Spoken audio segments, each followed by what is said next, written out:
Ito yung balita kahapon. Duterte's left with bag of guns after visit to Kibuloy. Yan ang sinabi ng wit. Sinagot daw ni VP Sara. Mga kababayan, Assalamualaikum. Sa kasaysayan ng Pilipinas, naging kagawian na ang pag-atake at pagbato ng sari-saring issue laban sa Vice Presidente. Marahil sapagkat ang Vice Presidente ang tumatayong pangunahing hadlang sa mga nangangarap maging Pangulo. Hindi ko ikakagulat kung dumami pa ang mga kaso, investigasyon, testigo paratang atake at paninira laban sa akin sa mga susunod na araw, linggo, buwan at mga taon. Naniniwala ako na may tamang panahon para sa lahat.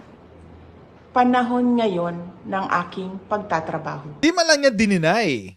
She neither confirmed nor deny. Pwede naman niyang rektahin eh. Sabihin niya, na hindi totoo yan.